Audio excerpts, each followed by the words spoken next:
여러분 안녕하세요. 그동안 재미있게 들어오기만 했을 뿐 사연을 신청할 생각은 못 해봤다가 제가 보낸 이야기가 소개된다면 정말 즐거운 추억 한 가지가 생길 것 같아서 도전에 나서보게 되었답니다. 어디서부터 이야기를 시작해야 할까요? 우선은 시댁의 소개부터 들어가는 게 나을 듯 싶은데요. 시댁이 강동구에 있습니다. 서울시 강동구 말이에요. 시부모님께서 그 동네에서만 오래 사셨어요. 제 남편의 고향이기도 하죠. 시부모님께서는 신혼살림을 원래 경기도 하남에 차리셨습니다. 강동구 밑으로 서울을 빠져나와서 바로 있는 경기도 하남시요. 그곳에 있다가 강동구로 들어오셨으니 거의 비슷한 위치에서만 쭉 살아오신 셈이네요. 큰 아주버님은 하남에서 태어나셨고 작은 아주버님은 시어머니의 뱃속에서 서울로 올라오셨답니다. 그래서 작은 아주버님과 남편은 서울 강동구 출생이에요. 이렇게 총 3형제이고요. 강동 옆에 송파가 있어서 주로 강동 송파라고 묶어 불리우기도 하죠. 그리고 송파는 강남이나 마찬가지인 동네라고 그 주민들이 언제부터인가 그렇게 생각하고 홍보해온 동네이기도 합니다. 한강을 기준으로 서울의 위쪽은 강북, 아래쪽은 강남이라고 한다지만요. 실질적으로 사람들 입에서 강남이라고 불리는 건 강남구를 말하는 것임을 전 국민이 다 알 거예요. 그리고 강남구 바로 옆에 있는 서초구도 포함이고요. 여기에 송파까지 포함해서 강남, 서초, 송파 3대 강남 지역이 완성됩니다. 서울에 사시는 분들이 계신다면 동네의 특징과 특성을 대략 아실 테니까 더 이해하기 쉬울 것 같네요. 자, 제가 이런 소리를 늘어놓는 이유가 있습니다. 왜냐고요? 강남 출신이라고 보통 뻐기는 게 아닌 사람들이 있었기 때문입니다. 저로 하여금 사연을 신청해볼 마음이 들게 만든 사람이기도 하고요. 누구일까요? 가깝지만 먼 당신들. 바로 제 손이 동서들이랍니다. 큰아주버님이 남편보다 8살 많으시고요. 작은아주버님은 6살 더 많으십니다. 그리고 아주버님 두 분은 2살 차이라서 완전히 또래이시고 남편만 딱 막내 느낌이 나요. 아주버님들은 홍기가 차셨을 때 금방 다 결혼들을 하셨답니다. 제가 결혼했던 당시의 기준으로 이야기를 해보자면요. 큰아주버님이 공기업을 다니셨어요. 멋지죠? 공기업에 입사하는 건 취직을 앞둔 모든 청년들의 꿈일 것입니다. 아주 번지르르 했어요. 그런데 애석하게도 연봉을 그리 못 받으셨습니다. 이게 어떤 느낌이었냐 하면요. 사람들이 큰아주머님의 직장을 알고 나면 와, 거기 다녀? 주변에서 거기 다니는 사람 처음 보는 것 같다. 멋지다. 이렇게 감탄을 하다가도 연봉의 수준을 듣고 나면 와, 그것밖에 못 받는구나. 생각보다 되게 짜네. 이렇게 반응을 하는 수순이었죠. 그치만 어쨌든 딱 들으면 모두가 괜찮아하는 직장이었고 결혼감으로 큰아주버님은 아주 좋은 상대였습니다. 아주버님은 본인이 장남이라서 그런지 결혼 문제로 양친을 속썩이게 하면 안 된다고 생각했어요. 시부모님께서는 당신의 아들이 직장을 잡고 돈벌이를 하고 살자마자 바로 이렇게 구셨던 분들이거든요. 아이고, 이제 색시만 구하면 되겠네. 아들이나 순풍순풍 낳아준 며느리를 데려오면 좋겠구먼. 시부모님이 습관처럼 뵙기 시작하신 바람을 들어도 작은 아주버님은 별 생각 안 했다고 하시던데 큰아주버님은 장남이라 진지하셨나 보더라고요. 그래서 20대에 선을 봐서 결혼을 하셨습니다. 그런데 좀 신기한 일이 있었어요. 전혀 몰랐고 의도한 적 없던 것이었지만 알고 보니까 큰형님하고 작은 아주버님하고 아는 사이였던 것입니다. 아, 이게 직접적으로 안다는 것보다는요. 서로의 지인들 중에서 겹치는 지인이 있었던 것이었지요. 참고로 큰형님과 작은 아주버님은 두 분이 동갑이거든요. 동갑이라는 점이 그런 교차점을 만들어냈던 거예요. 큰형님은 서초동 출신이셨습니다. 큰형님의 양친께서는 서초동의 아파트에 사셨고요. 오래된 아파트 단지예요. 그래도 더 늦지 않게 그쪽에 아파트를 장만하셔서 쭉 사시고 있으니 그나마 다행이지. 큰아주버님이 당신의 처가에 대해 그렇게 말씀을 하신 바 있었죠. 원래는 전세였나 월세였나 하여간 큰형님네가 자가로 살지는 않으셨던 모양이었더라고요. 큰형님이 중학교를 다니고 있을 때 그 아파트를 매매해서 들어갔다고 했습니다. 큰형님은 말끝마다 강남 타령을 하시는 분이었어요. 대충 어떤 타령이었는지 알려드리자면요. 강남은 달라. 괜히 강남이 아니야. 일단 포문은 이런 식으로 여셨던 경우가 열에 9은 됐습니다. 강남이 뭐가 어떻게 다른지 아무도 물어보지 않아도 혼자서 대답을 이어가시는 것도 태반이었죠.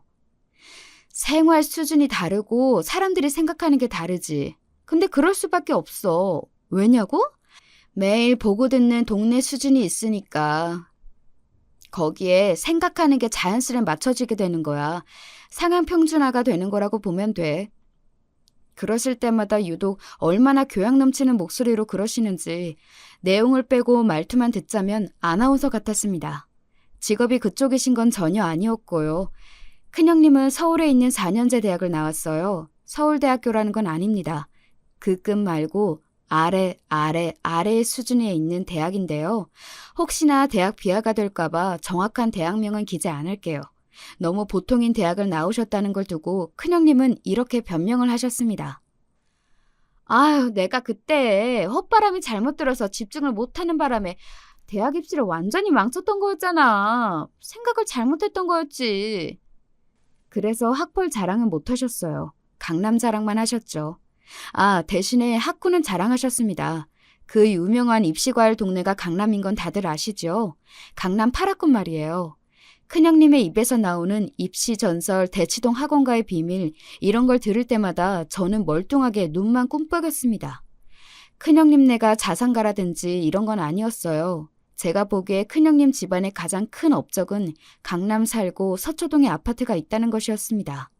그런데 큰형님이 자꾸 강남 출신 타령을 하셔서 제가 너무 당혹스러웠던 그 시기에 남편한테 슬쩍 물어본 적이 있었어요.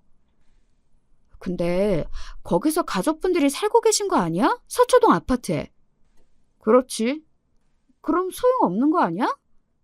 뭐가? 아니, 그렇잖아. 서초동에 아파트가 있으면 뭐래? 비싸면 뭘 할 건데? 그걸 팔아야 돈이 생기는 거 아니야? 그 아파트를 팔아야 그 값어치에 돈이 들어오는 거잖아. 그렇지. 근데 아파트를 팔기 위해서는 그 집을 나가야 하잖아? 그럼 나가서 살 집을 또 구해야 하잖아. 서울 아파트 값은 계속 오르고 있는데 만만치 않게 돈을 줘야 하는 점은 똑같잖아. 그렇지. 그럼 대체 무슨 소용이야? 강남에 아파트 있다고 그렇게까지 떵떵거릴 일이 맞아? 내가 이런 쪽으로 머리가 안 돌아가서 잘 몰라서 오빠한테 지금 물어보는 거야. 내가 잘못 생각하고 있는 거야? 아니면 형님이 오바를 하시는 거야? 형수님이 오바를 좀 하시는 것 같은데. 그냥 그러시게 둬. 남편이 대답을 하면서도 머쓱한지 고개를 돌려버렸고 저도 민망하게 목을 가다듬게 되더군요. 이후로는 큰형님의 강남 아파트 타령이 저도 머쓱하게 들리기 시작했답니다. 실거주 목적으로 있는 그 아파트만 한 채 달랑 있다는 것을 큰형님도 내심 아쉬워하시는 모양이기는 했어요. 아니라면 큰아주버님이 이런 말씀을 하셨을 리가 없었죠. 진작에 투자 목적으로 하나 더 장만을 해두셨어야 했는데 진작에 그렇게 하셨어야 했는데 지금에 와서는 좀 애매해졌지. 참고로 큰형님은 그냥 평범한 직장에 다니셨답니다. 더할 나위 없이 평범한 사무직 말입니다. 큰형님과 쿵짝이 잘 맞으시는 분이 작은 형님이셨습니다. 여러분, 유유상종이라는 사자성어를 다들 아시죠? 비슷한 부류가 모이기 마련이라는 뜻인데요. 요즘 젊은 분들은 유유상종이라는 사자성어 대신에 끼리끼리라고 부르더라고요. 재미있죠? 주로 부정적인 뜻으로 쓰이더군요. 모르셨던 분들은 이제 유유상종이라는 표현을 쓰실 일이 있으면 그 대신에 끼리끼리의 법칙 같은 요즘 젊은 표현을 한번 써보셔요. 저는 이런 말을 배워서 쓸 때마다 제가 유행에 민감한 젊은 사람이 된 것 같아서 재미있더라고요. 아무튼 형님들은 끼리끼리였는데요. 작은 형님도 강남 출신이십니다. 강남구 개포동 출신이신데요. 아마 우리나라 사람들에게 강남구 개포동이라고 한다면 판자촌이라든지 재개발 분쟁이라든지 그런 뉴스로 익숙한 동네일 듯 싶네요. 작은 형님이 바로 그 개포동 출신이셨는데 결혼하시기 전에 그러니까 작은 아주버님하고 이제 막 연애를 하시던 때 양친께서 도곡동에 아파트 같은 빌라를 구입하셨어요. 도곡동은 강남구에서도 부촌리로 꼽히는 이미지를 갖고 있는 동네이지요. 그런데 아파트면 아파트고 빌라면 빌라지 아파트 같은 빌라는 뭐냐고요? 하지만 그 집을 빌라라고 하면 작은 형님이 발끈하셔서 별 수 없었습니다. 예를 들자면 이런 상황이었죠. 지인인지 친구인지 하는 상대하고 통화를 하시다가 그 집 이야기가 나온 모양이었어요. 전화를 끊자마자 분노로 몸을 떠시더군요. 그게 어딜 봐서 빌라야? 이 돌대가리 기집애가. 빌라하고 차이점을 모르는 거야? 아니면 일부러 이러나? 얄미워. 열받아. 한 번만 더 빌라라고 개소리를 하기만 해라. 내가 진짜 바로 찾아가서 머리끄댕이 잡아뜯는다. 그러니까 그 집을 빌라라고 하는 것은 금지였습니다. 하지만 그 집은 냉정하게 아파트가 아니었죠. 강남 타령에 일가견이 있으신 분이 또 집안에 계셨잖아요? 큰형님 말입니다. 그래서 작은 형님이 작은 아주버님하고 결혼하기로 땅땅 정해졌을 때 큰형님이 설렘 가득해서 그 집을 궁금해하신 거예요. 강남구 도곡동에 작은 아파트를 구입하셨다니 듣기만 해도 큰형님 입장에서는 너무 좋아 보이고 부러웠나 봐요. 그런데 직접 가보시니까 어리둥절하셨던 거죠. 설마 이 빌라는 아니겠지? 도착해서 그 집을 쳐다본 큰형님이 그런 소리를 뱉으셨고 그 옆에서 작은 형님이 발끈하셨습니다. 여기 맞아요. 여기가 저희 부모님이 이사 오신 곳이에요. 근데 빌라는 아니죠. 이게 어떻게 빌라예요? 그러자 큰형님이 당황해서 슬쩍 큰아주버님을 쳐다봤다고 하시더군요. 그때 작은 아주버님이 입을 여셨고요. 그럼 이게 어떻게 아파트야? 자기야, 정신 차려. 아파트 몰라? 아파트? 아파트는 저렇게 높이 솟아있는 건물, 바로 저런 게 아파트야. 작은 아주버님이 손으로 저기 넘어있는 아파트 건물을 가리키셨고 비싼 몸값을 자랑하는 유명 브랜드 아파트가 그 손끝에 자리한 것을 확인한 작은 형님은 더욱 화가 나셨지만 반박을 하실 수가 없었기 때문에 이런 절충안을 제시하셨던 것입니다. 빌라형 아파트야. 아니지.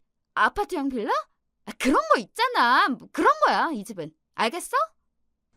그때 큰아주버님이 조용한 목소리로 빌라트라는 단어를 내뱉으셨고 그걸 들으신 작은 형님은 바로 그거라고 화답하시면서 웃으셨습니다. 그 후로 그 집은 아파트 같은 빌라가 되었고 전문용어로는 빌라트가 되었습니다. 작은 형님이 원래 개포동 출신이잖아요. 그래서 개포동에 오래된 작은 주택이 하나 있고요.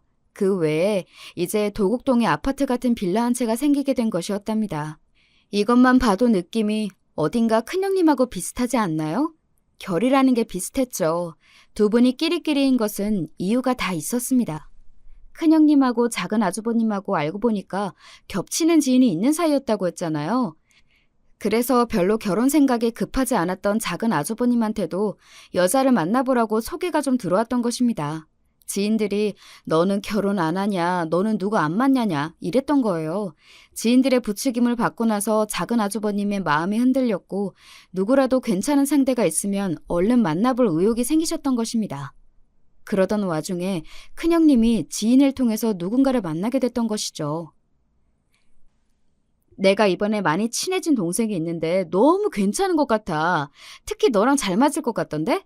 인사시켜줄 테니까 언제 한번 같이 얼굴 볼래? 큰형님이 그렇게 해서 지인의 친한 동생을 만나게 되었고요. 이 친한 동생이라는 인물을 그 다음에 큰형님이 작은 아주버님한테 연결을 시켜줬어요. 소개를 해준 것이었죠. 이게 바로 작은 아주버님 부부의 결혼 전말입니다. 그러니까 당연히 형님들이 끼리끼리일 수밖에 없었던 것이죠. 작은 아주버님은 그때 장사를 하고 계셨어요. 강동구에 오래된 번화가 골목이 있는데요. 그곳에서 아는 형이 장사를 시작한 걸 도와주다가 그게 잘 맞아서 2호점을 낼 때 작은 아주버님이 운영을 직접 하게 됐습니다. 장사가 제법 잘 됐고요. 그래서 작은 형님의 가족들이 마음에 들어했다고 해요. 이런 거 저런 거 따지면 뭐래. 결국은 돈이 최고야. 넥타이하고 사무실에 폼내면서 앉아있어도 돈을 별로 못 벌면 그건 소용도 없는 거야. 다달이 돈을 좀 버는 모양인데 사윗감으로 아주 찬성이다. 마음에 쏙 들어. 가족들이 나서서 찬성을 하는 데다가 큰형님하고 쿵짝이 대체로 잘 맞았기 때문에 작은 형님 입장에서는 결혼을 마다할 이유가 없었을 것입니다. 작은 형님은 스스로를 강남 8학군의 치열한 입시 전쟁터 그 한복판에 있는 대단한 인물이라고 하셨습니다. 학원에서 일을 하셨죠. 학생들을 가르쳤냐고요? 아니요. 저도 처음에는 하도 강남 8학군의 치열한 하루하루가 장난이 아니라고 작은 형님이 그러셔서 가르치는 일을 하시는 줄 알았는데 전혀 아니었고요. 강남의 어느 학원에서 데스크 보는 일을 하셨습니다. 뭔지 예상이 가시죠? 빌딩에 들어가면 안내 데스크가 있는 것처럼요. 학원에도 있잖아요. 작은 형님이 그 일을 하셨어요. 주로 맡으신 업무는 잡다한 서류를 관리하시면서 새로 등록하겠다고 찾아오는 학생이나 학부모가 있으면 그걸 전문적으로 상담해주고 계획을 같이 세우는 담당자한테 인도하는 일을 하셨습니다. 조직에서 누군가 한 명쯤은 반드시 다양한 잡입을 해야 하는 법이잖아요. 작은 형님이 그 학원에서는 그 역할이셨던 것이죠. 강남에 위치한 학원에서 일을 하시다 보니까 보고 들은 건 많으셨어요. 그걸로 허세도 많이 부리셨고요. 자식 교육에 상상 이상으로 투자를 하는 분들이 얼마나 많은지 몰라. 모르는 사람들은 진짜 상상도 못하는 그런 세계가 있는 거야. 아예 데스크에다가 카드를 맡겨놓으시는 분들도 있어. 자식이 공부하는 학원에는 그냥 얼마나 됐든 결제를 다 할 테니까 바쁜 와중에 일일이 연락할 필요 없이 알아서 결제하라는 뜻이지. 와, 그렇군요. 대박이지? 엄청나지? 네, 그런 것 같아요. 동서는 솔직히 그런 세상이 있는지 상상도 못했지? 글쎄요, 생각 자체를 해본 적이 없어서요. 확실히 강남 쪽에 학구열이 대단하기는 한 것 같네요.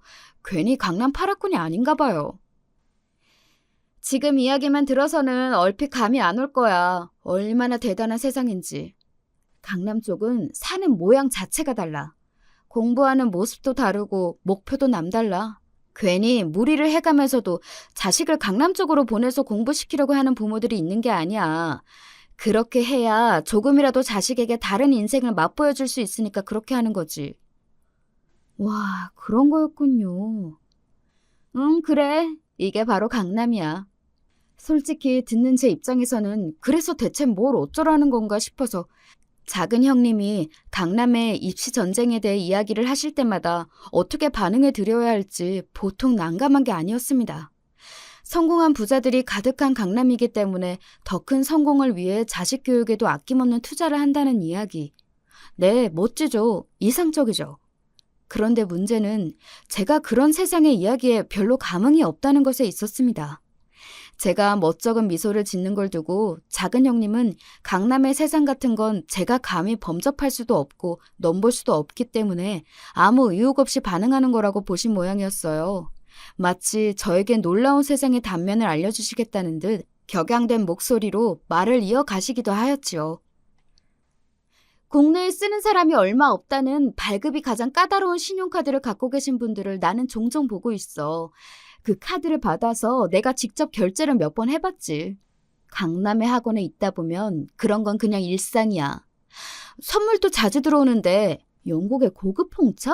홍콩의 유명한 수제 쿠키? 미국에서 최고로 인기가 많은 초콜릿? 이런 것들은 뭐 기본이지 기본. 놀랄 것도 없어.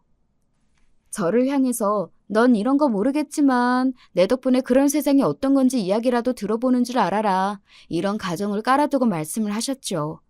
뉴스에서도 나온 단어인데 여러분은 개근거지라는 말을 들어보셨나요? 학교를 결석하지 않고 개근을 하는 친구들을 향해 가족끼리 여행을 갈 돈도 없다며 같은 학생들끼리 조롱을 하는 아주 못되고 나쁜 단어입니다.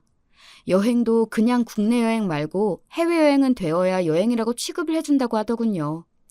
이게 코로나 사태가 끝난 직후부터 확 터져나온 문제입니다. 제가 남편하고 결혼하던 당시, 그러니까 형님들한테 돌아가면서 강남 타령을 듣던 시기에는 사회적으로 개근거지 같은 게 문제가 되지도 않았었고 어린 학생들이 가족여행을 해외로 무조건 가야 한다는 인식도 안 가지고 있을 때였습니다. 그런 때였기 때문에 강남에 사는 애들은 해외여행을 기본으로 간다는 걸 작은 형님이 강조하면서 의식해줬던 것이겠지요. 강남 애들은 영어도 간단한 회화는 기본으로 다 한다고 그랬고요. 한마디로 강남은 차원이 다르다는 것이 요점이었습니다. 저보고 비행기를 몇 번 타보았냐고, 외국에 몇 번 가봤냐고 그런 걸 물어보셨을 때 제가 어색한 입맛을 다셨죠. 저는 여권도 이번에 처음 만들었는데요. 정말? 세상에 지금까지 여권도 없었다니. 그럼 외국에 나가본 일도 없었겠네. 네, 별로 해외여행을 가볼 마음이 든 적이 없었어요. 그게 왜 그런 줄 알아? 왜요? 안 하는 게 아니라 못하는 거라서 그래. 랍스터 요리를 마다하는 사람이 있을까? 랍스터? 너무 맛있지. 누구나 먹고 싶어 하지. 그런데 비싸잖아. 아무 때나 먹을 수 없잖아. 고급 레스토랑의 코스 요리? 그런 거 먹기 싫어하는 사람이 어디에 있겠어? 다 먹고 싶어 하지. 그런데 아무나 먹을 수 있는 게 아니잖아. 그런 게 어디 한두 푼이야? 먹고 싶어 하는데 못 먹으면 비참하니까 안 먹고 싶은 거라고 자신을 속이는 게 대부분의 사람들이 하는 짓이야. 내가 보기에는 동서도 그래. 저는 진짜로 해외여행에 별 생각이 없었던 것뿐인데요. 말은 다 그렇게 하지. 진짜로 안 가고 싶은 거고 안 먹고 싶은 거라고. 이해해. 모든 사람들이 다 강남 출신인 것도 아닌데 사는 세상이 다를 수도 있는 거지. 그러는 형님은 해외여행을 몇 번이나 다녀보셨는데요? 나? 아, 나는 뭐 다녀볼 만큼은 다 다녀봤지. 시간적 여유가 없어서 그리 많이 돌아다니지는 못했어도 갈 만큼은 가봤어. 정작 어디를 어떻게 다녀오셨는지는 말씀을 안 하시며 황급히 대화 주제를 돌리시던 작은 형님의 모습에 저는 속으로 한숨만 나왔습니다. 작은 형님은 큰 형님하고 비슷한 수준의 대학을 나오셨어요. 강남 8학군이니 입시 전쟁이니 이런 소리를 늘어놓으시는 분 치고는 학벌이 꽤 소박하신 편이죠. 그런데 작은 형님의 친동생은 고려대학교를 나왔거든요. 내 동생은 미국을 갔어야 됐어. 충분히 아이비리그에 입성할 수 있었는데도 자기 복을 발로 걷어차더라. 숙기가 없는 게 죄지 죄야. 아휴 답답해.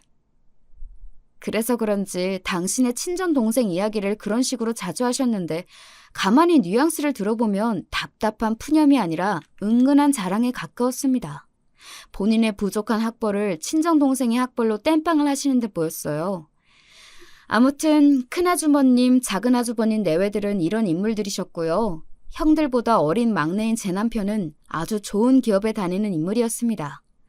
대략 어떤 규모인지 어떤 지역에 있는지 말하면 단번에 특정이 되는 기업이었고요.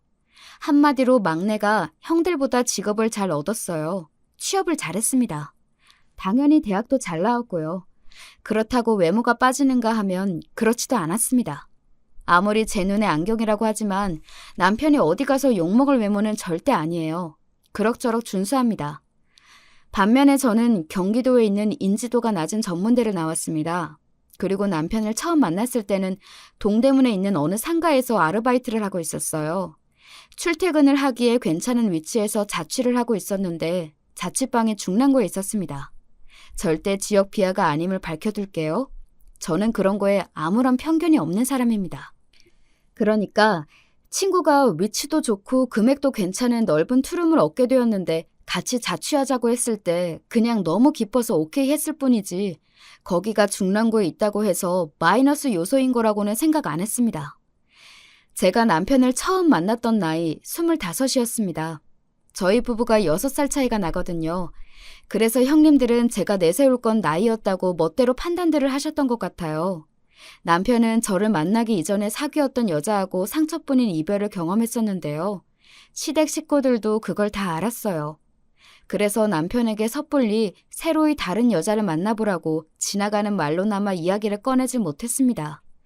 이별의 아픔을 다 이겨낸 척 억지로 씩씩하게 굴고 있는 게 분명한 남편을 측은한 눈길로 바라보면서 언젠가는 아픔을 극복하고 새로운 인연을 만나기를 바라고 있었죠. 그런데 그건 모두의 착각이었습니다. 남편은 크게 상처를 받았던 만큼 오히려 빠르게 극복을 해서 털어내고자 애를 썼었고요.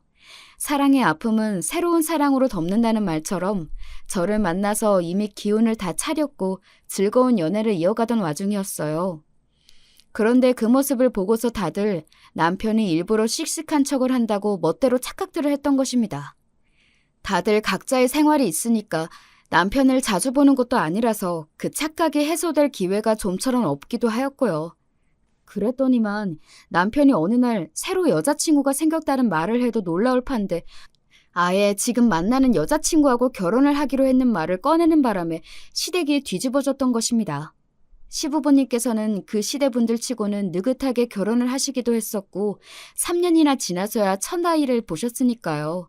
연세가 좀 있으셨어요.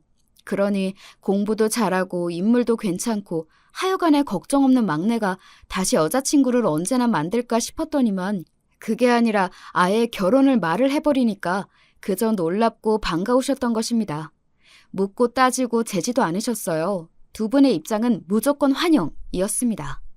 결혼 상대가 어디 애딸린 이혼녀도 아니고 6살 연하의 여자라는 사실은 두 분을 흐뭇하게 만들었고요. 아주버님들은 막내가 대뜸 결혼을 하겠다고 하니까 역시 종잡을 수 없는 녀석이라는 소감을 밝히시면서도 부럽다고 하셨습니다. 6살 차이가 난다고? 나는 2살 차이 나는 여자하고 결혼했는데 그럼 내가 막내한테 져버렸네. 완패했다. 형, 나도 그 생각 중이었어. 우리가 막내한테 졌어. 아무래도 우리는 막내한테 계속 지기만 하는 게 운명인가 봐. 아주버님들은 농담처럼 비하를 하시면서 그냥 크게 웃으셨어요. 그 앞에서 남편은 멋쩍게 뒤통수만 긁적이고 있었다고 그러고요. 질투가 나면 난다고 솔직하게 어린 동생 앞에서 그렇게 밝히시는 아주버님들을 보면 형제가 살갑고 친근하지는 않아도 우애가 있다는 것을 알 수 있었죠. 하지만 이 모습을 지켜보시던 형님들의 눈에서는 강렬히 불꽃이 튀고 있었던 것입니다. 참나 기가 막혀. 6살 어린 게 뭐 대수라고? 그게 뭐 어쨌다는 거야?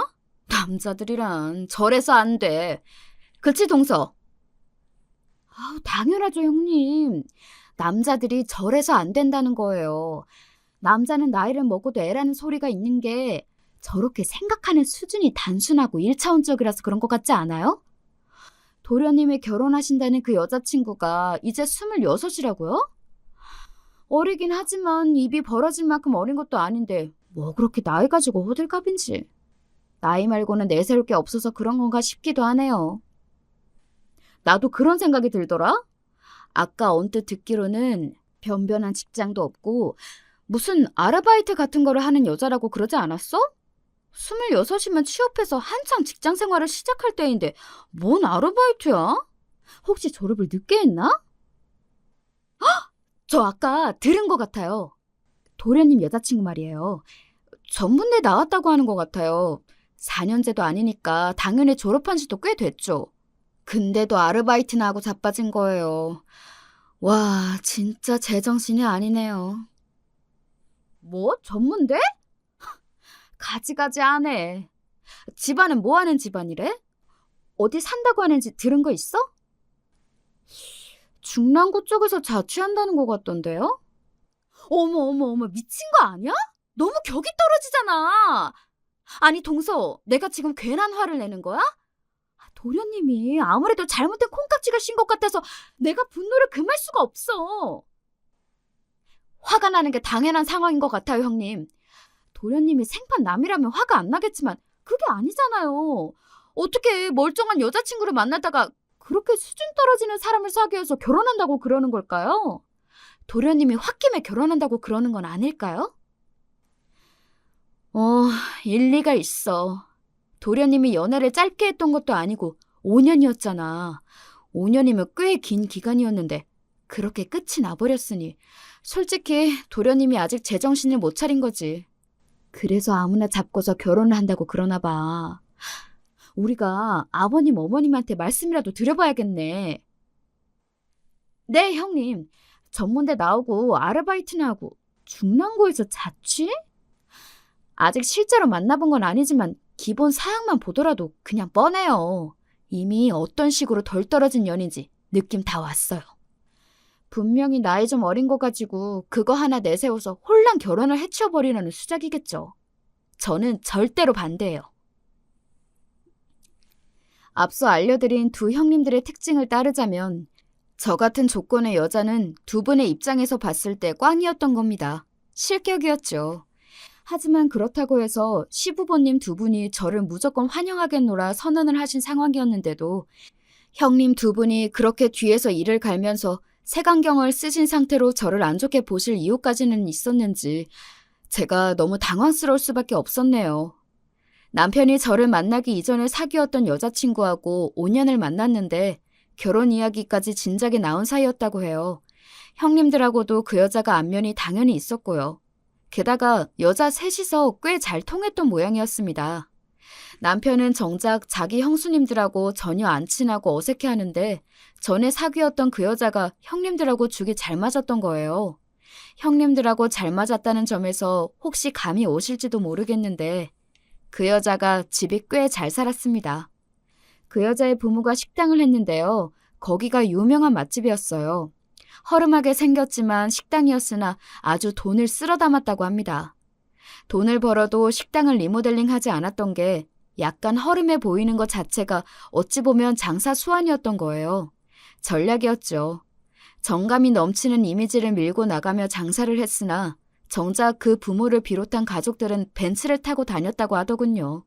뭐 세상 돌아가는 게 그런 법이죠. 참고로 그 식당은 서울의 오래되고 좁은 골목에 있었고요.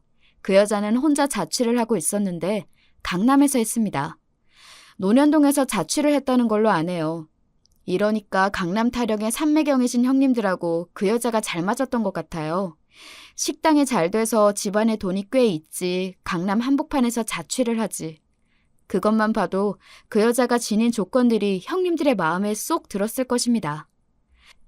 그 여자가 뚜렷한 직장을 다녔다는 것 같지는 않고요. 자기 지인이 강남에서 손톱 발톱을 관리해주는 아담한 샵을 운영하고 있었는데 거기를 드나들면서 일손을 도와주는 식으로 일을 했다는 것 같습니다. 제가 보기에는 그 여자 입장에서는 제 남편처럼 직장 탄탄한 남자와 결혼하는 것이 최고였을 듯 싶은데요. 그런데 왜 그랬을까요? 5년이나 만난 빠지는 것 하나 없는 남자친구를 두고 바람을 피웠어요. 슬슬 상견례 날짜를 잡아야 하는 거 아니냐고 그런 이야기가 오가고 있던 와중이었기 때문에 남편의 충격이 더욱 컸고요. 미칠 듯한 배신감에 사로잡혀서 남편은 당연히 그 여자와 헤어졌고 시댁 식구들도 전부 깜짝 놀랐다고 해요. 그 여자가 그럴 줄은 아무도 예상 못했었기 때문에 다들 놀랐던 만큼 남편의 눈치를 살피면서 걱정했던 거고요. 하지만 남편은 마음의 상처를 극복했고 저를 만나서 너무 즐거운 연애를 하다가 결혼을 결심한 남자였습니다. 형님들이 뭐라고 하시든 귓등으로도 안 들었죠. 제 조건이 너무 마음에 안 드셨고 못마땅하셨던 형님들이 기어이 시부모님께 의견을 강력히 드렸는데요. 그런다고 해서 시부모님들이 막내의 결혼을 허락 안 하실 건 아니었지만 형님들이 평소에 워낙 잘난 척들을 많이 하시고 두 분이 똘똘 뭉쳐서 으스대는 걸 잘하시다 보니까 시부모님이 며느리들 앞에서 썩 그렇게 길을 잘 피시는 분들은 아니었습니다. 그래서 형님들 앞에서 차마 너희가 뭔 상관이냐 이렇게는 못하시겠으니까 자식 이기는 부모 없다는 표현을 방패로 삼으시면서 오로지 남편의 뜻에 따라 결정을 하실 뿐이라고 그러셨어요. 안 친한 도련님한테 직접적으로 말씀을 하기는 민망하셨던 형님들이 각자의 남편을 잡으셨던 것이고요. 그래서 아주버님들이 골치 아파하시면서 막내 동생한테 너무 그렇게 조건을 안 보고 결혼하니까 네 형수들이 걱정한다 이런 식으로 돌려서 말을 전하셨죠. 그런데 남편은 그 소리를 듣고는 자기 형들이나 부모님한테 간접적으로 전하지 않고 자기 형수님들에게 직접 뜻을 전했던 것입니다. 너무 사랑해서 하는 결혼입니다. 걱정해 주시는 건 감사하지만 간섭은 사양하겠습니다. 저는 무조건 결혼할 거예요. 형님들의 말문이 꽉 막혀버렸죠. 당사자가 그렇게 나오는데 이제 별 수 있나요? 상황이 거기까지 흘러갔을 때 제가 시댁에 등장해서 인사를 드렸었죠. 시부모님께서는 그저 결혼해서 예쁘게만 잘 살면서 아이나 잘 낳아서 키우라고 딱 그런 말씀만 해주셨고요. 정감 넘치는 분위기라서 좋았어요. 그런데 형님들이 여자들끼리 따로 보자면서 얼마 뒤에 자리를 마련해 주셨던 겁니다. 제가 사양할 게 어디 있나요? 즐겁게 자리에 나갔죠. 그랬더니 저보고 학생들도 창피해서 안 하고 다닐 것 같은 그 가방은 뭐냐고 그러셨어요. 그때 제가 천으로 된 가방을 가지고 나갔거든요. 아, 이거요? 제 친구가 직접 만들어준 거예요. 취미로 이런 거 만드는 애거든요. 저는 비싼 거, 브랜드인 거, 그런 거 별로 안 따져서 가방은 편하고 튼튼하기만 하면 된다고 생각해요. 제가 웃으면서 말씀을 드렸더니 형님들은 어처구니 없다는 듯 표정을 지으셨어요. 작은 형님이 한숨처럼 중얼거리셨죠. 자기가 들잠이 캔디인 줄 아는 거야? 대체 뭐야?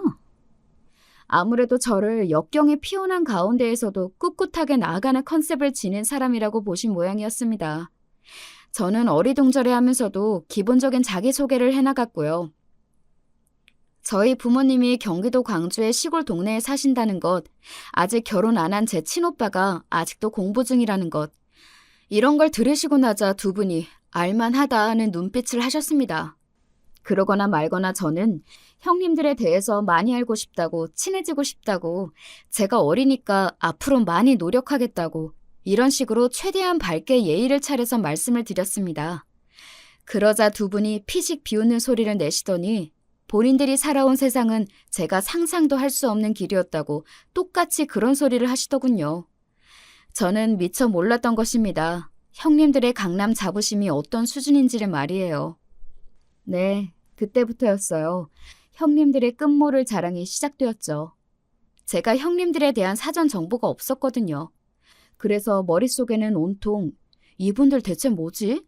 이런 생각뿐이었고 많이 혼란스러운 상태에서 강남 타령을 들어드려야 했습니다. 제가 강남에 안 살아봐서 그쪽 동네를 잘 모른다고 말씀을 드린 순간부터 왠지 두 분의 입이 더 빠르게 움직이기 시작했던 것 같기도 하고요. 두 분은 저를 못마땅히 하셨지만 그와 동시에 저같이 수준이 덜 떨어진 상대가 있어야 마음껏 으스댈 수가 있으니 그런 면에서는 즐거워 보이시는 듯 싶었답니다. 어쩌다 보니 그때 저희 부모님이 주말에 시간이 계속 안 나고 조율이 안 돼서 좀 미뤄진 끝에 남편을 정식으로 인사시켜 드릴 수 있었고요. 남편이 저희 부모님을 뵙고 인사를 드린 지 얼마 안 돼서 갑자기 해외 출장을 가게 되었어요. 6주 일정이었고 그 해외 출장을 다녀오고 나면 바로 상견례를 하기로 정해졌습니다. 그러는 동안에 일이 있었어요. 형님들이 저한테 강남 타령을 하면서 으스대는 거 시부모님의 입장에서는 안 봐도 비도였던 거예요. 제가 어린 나이 하나만 믿고서 결혼 자리를 꿰찼다고 여기면서 못마땅해 하고 우습게 낮잡아 보는 형님들의 모습을 저는 말씀을 따로 드린 적도 없건만 예상하셨던 것이 분명합니다. 왜냐하면 며느리들끼리 다 사이좋게 지내야 한다고 그러시면서 제주도 여행을 권해주셨기 때문이에요. 시고모님이 제주도에 사셨고 작게 식당을 하셨습니다. 시댁 집안에 그런 기질이 좀 흐르는 것 같더라고요. 작은 아주버님이 식당을 하시는 것도 그렇고 남편의 전 여자친구네 집안에 식당을 한다는 것에 온 가족들이 다 호의적이었다는 것만 봐도 그랬습니다. 시고모님이 안 그래도 남편이 결혼한다는 이야기를 듣자마자 상대가 어떤 아가씨인지 궁금해서 보고 싶었다고 하시면서 며느리 셋이 팔짱 끼고 제주도에 놀러 오라고 흔쾌히 그러셨어요. 경치 좋은 작은 마을에 아담한 주택에 살고 계셨고요. 시댁에 가서 이런저런 상황 진행을 듣고 난 저는 단번에 제주도 여행이 마음에 들었습니다.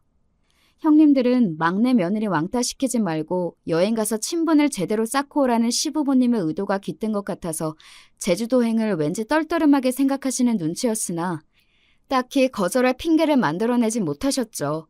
저는 시고모님 댁의 사진을 보고 너무 좋았습니다. 집이 너무 멋지네요. 분위기가 끝내주는데요? 2박 3일 여기서 자는 거 저는 너무 좋아요. 그러자 형님들이 기겁을 하셨죠. 일부러 그러는 거야? 억척스러운 것도 정도가 있지. 사진으로 딱 봐도 좁은 집인 거 모르겠어? 무슨 2박 3일이야. 하루라면 모를까. 제주도의 숙소가 얼마나 널렸는데 돈을 안 써보니까 이런 쪽에는 아예 생각이 안 되는구나. 시부모님 앞에서는 씨를 티를 내시면서도 제주도 여행을 찬성 수락하셨으면서 뒤돌아서 저한테 비웃음을 날리신 두 분이었습니다. 주말을 끼고 2박 3일, 과연 형님들과 제주도 여행이 괜찮을까 싶어서 걱정이 되기 시작했죠. 그리고 한 가지 결심을 했습니다. 저도 제주도는 몇 번 가봤어요. 제가 숙소 알아볼게요. 형님들 눈높이를 제가 맞출 수 있을지는 모르겠으나 열심히 한번 찾아볼 기회를 주세요. 제가 숙소를 정하겠다고 하자 별 기대도 안 한다는 눈빛으로 알겠다고들 하시더군요. 그리고 저는 어떤 숙소 한 곳을 찾아서 형님들께 보여드렸고요. 여기는 요새 한창 인기를 끌고 있다는 거기 아닌가? 주말에 여기는 좀 비쌀 텐데? 좀 놀라신 듯 중얼거리던 두 분에게 제가 너무 고급인 곳이라 안 되냐고 하니까 펄쩍 뛰셨습니다. 당연히 된다고 외치셨죠. 그래서 잠은 그 숙소에서 자는 걸로 결정했습니다. 그리고 2주 뒤 금요일 저녁에 그 제주도 숙소로 저희 셋이 들어섰습니다. 공항에서부터 북색통이라 정신이 없었던 게 싹 풀린다고 하시면서 형님들의 안색이 환해졌어요. 로비부터 세련되고 감각적이고 근사한 곳이었거든요. 제가 뿌듯한 웃음을 짓고 있었는데 그런 저를 본 작은 형님이 이런 소리를 하셨습니다. 우리 동서는 형편이 그래가지고 이런 호텔에서 자본 적도 없겠다. 그러자 옆에서 큰형님이 맞장구를 치시며 피식 웃었고요. 하지만 저의 발언에 그 웃음은 사라져갔습니다. 오늘 잡으면 되죠. 1인 1실로 예약해놨어요. 뭐? 그냥 1실로 했어야지. 방 한 개에 2인용 큰 침대 하나, 1인용 작은 침대 하나 놓고 자는 게 기본인 거 몰라? 그런 것도 모르고 무작정 예약한 거야? 왜 안 돼요? 강남 출신 형님들이 계셔서 저는 무서운 게 없어요. 무서운 게 없는 게 아니라 개념이 없는 거겠지. 미쳤나봐 진짜. 큰형님이 기함을 하셨고 작은 형님도 뒷목을 잡으실 기세였어요. 그때 체크인을 도와주려던 직원이 어딘가를 보고서는 깍듯하게 인사를 하였습니다. 대표님 나오셨습니까? 그러자 형님들이 저 때문에 환장하시던 것도 있고 가까이 다가온 정장 차림의 신사분을 히끌거리며 여기 호텔 대표이신가 봐 이렇게 속닥거렸어요. 저는 크게 외쳤죠. 아빠! 우리 딸내미 왔어? 응. 여기는 우리 형님들. 아이고 안녕하십니까. 오시느라 수고 많으셨습니다. 부디 머무시는 동안 불편함 없으시길 바랍니다. 형님들이 저희 아빠를 향해 엉겁결에 꾸벅 인사를 하곤 기절할 듯이 놀란 표정으로 저를 쳐다봤습니다. 그래야 할 텐데 걱정이야. 아빠, 우리 형님들이 강남 출신들이셔서 보통 눈이 높으신 게 아니거든. 강남 출신들? 이 녀석아, 너는 무슨 말을 그렇게 해? 초등학생도 아니고 그런 유치한 말을 해? 하긴 그런 말은 너무 유치하긴 하지. 난 그래서 어디 가서 우리 집 부자라고 말도 안 하잖아. 원래 진짜는 조용한 법이라고 엄마가 매사에 강조하시기도 했고. 제가 신이 나서 주절거리자 아빠는 얘가 대체 왜 이래 하는 기색이셨습니다. 손이 동서들 앞에서 왜 부끄럽게 구냐는 눈치셨지요.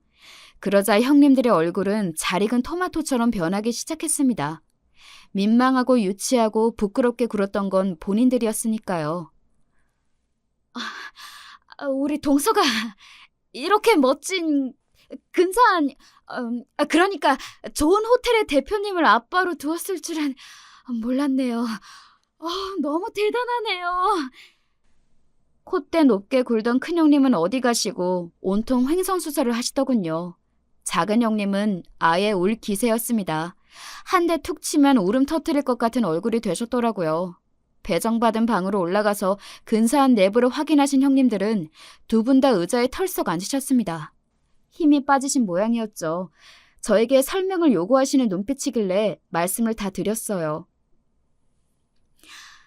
제 나이가 몇인데 부모님이 벌써 시골 사시겠어요? 전원주택 크게 짓고 싶으셔서 3년 전에 경기도 광주로 가신 거예요. 저희 오빠는 아빠의 뒤를 잇고 도와드리려고 열심히 경영 공부를 추가로 하는 중이고요. 오빠가 서울대학교 나왔어요. 워낙 머리가 좋은 오빠라서 저는 공부에 자괴감만 들고 비교가 돼서 진작에 의욕이 떨어졌죠. 그래서 대학은 편한 곳으로 갔고요. 제가 지금 하고 있는 일이 아르바이트긴 해도 거의 직원처럼 일을 하고 있고 저는 그런 쪽으로 적성이 맞아요.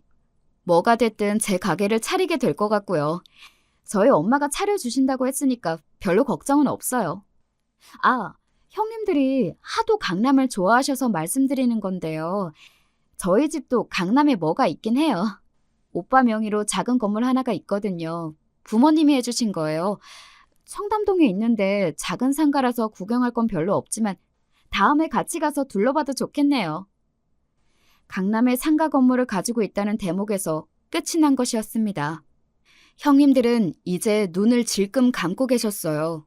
그동안 번데기 앞에서 주름 잡은 격이었다고 여기시며 수치심에 미칠 노릇이었나 보더라고요. 여기는 저희 아빠가 사활을 걸고 재작년에 오픈하신 곳이에요. 반응 좋고 잘 되고 있어서 다행이지만 저희가 머무는 동안 객관적으로 냉철한 평가를 내려보면 좋을 것 같아요. 그래야 발전에 도움이 되죠. 여기는 이미 시설 좋고 위치 좋고 예쁘기로 소문난 곳인데? 이미 유명세를 얻은 곳인데 뭘 또 어떻게 더 잘 되려고. 제가 힘차게 목소리를 냈는데 형님들은 풀이 죽어서 고개를 떨구신 채로 중얼거리시더군요. 놀란 심정을 쉽게 진정 못하시는 것 같길래 그쯤에서 슬그머니 빠져들였답니다. 반전 영화 같은 저희 집안의 수준을 알게 되신 시부모님께서는 깜짝 놀라셨고 출장을 가했던 남편에게 연락까지 하셨어요. 왜 진작 말을 안 했냐고 혼을 내셨고요. 남편은 본인도 저희 집에 인사를 드리러 가서야 알았던 거라며 해명을 해야만 했습니다. 제가 남편에게 우리 집에 돈 많아서 오빠는 몸만 오면 돼 이런 소리를 자주 했었는데 그걸 농담으로만 여겼다고 하더군요. 그래도 5년 중에 제가 자꾸 그런 소리를 하는 거 보니까 집안에 여유는 있겠다고 짐작을 했던 것이고요.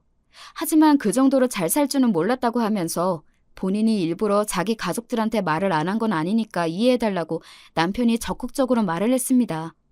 저 또한 일부러 말을 안 했다기보다는 상황이 어찌하다 보니까 그렇게 흘러갔을 뿐이라고 시부모님께 정중히 말씀을 드렸고요. 심장이 좀 놀라서 그런 것뿐이지 부잣집하고 사돈을 맺게 된 건 너무 행복하고 기쁘다고 그러셔서 다행이었답니다. 아주버님들은 신기해하셨고 역시 막내가 운이 남다르다며 엄지를 치켜드셨는데 형님들은 계속 혀에 마비라도 온 것처럼 아무 말씀도 안 하셨네요. 끝도 없는 돌림노래 같던 강남 타령이요? 역사의 뒤안길로 사라진 지 오래였습니다. 내가 강남에 자부심이 좀 있다 보니까 자랑을 하려다가 그만 오바가 심했던 것 같아. 미안하게 됐어. 내가 지나쳤어. 나도 마찬가지야, 동서. 자랑을 좀 하고 싶어서 내가 아는 걸 뽐내고 싶어서 그러다가 부끄럽게 굴고 말았네. 앞으로는 절대 그런 일 없을 거야. 숙연할 정도로 침묵을 지키시던 형님들은 제가 결혼식을 앞두었을 때 진심 어린 모습을 보여주셨답니다. 제 덕분에 형님들이 습관적으로 우쭐대고 우스대는 게 사라졌다면서 나머지 시댁 식구들은 모두 이 변화를 기뻐했고요. 그 이후로 시간이 꽤 흐른 지금까지 형님들과 별다른 마찰 한 번 없이 잘 지내고 있답니다.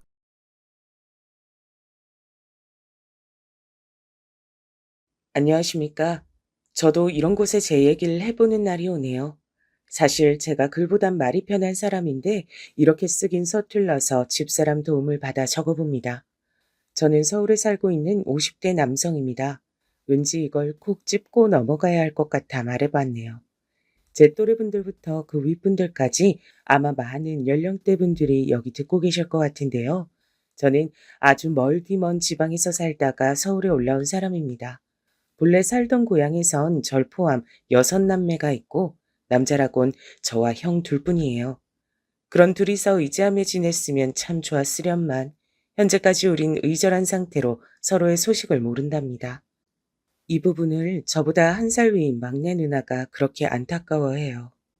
민석이 너도 참 애지간하면 오빠랑 화해 좀 하지. 왜 그렇게 나이 먹었어?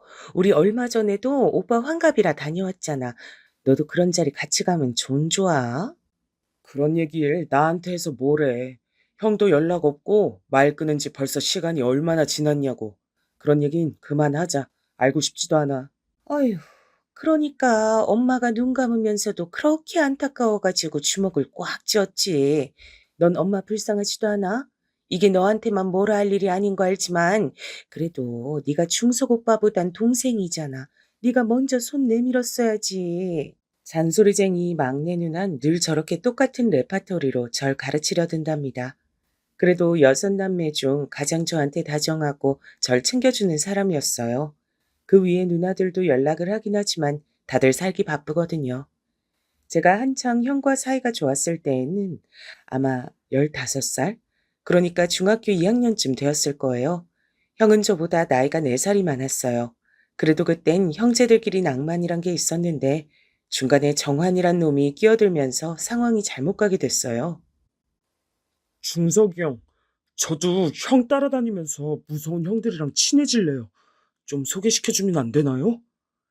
이렇게 말하는 정환이란 놈은 원래 공부도 잘하고 머리가 비상하던 녀석이었어요. 단지 집이 저희처럼 찢어지게 가난한 거로 가끔씩 딴 길로 빠지곤 했는데요.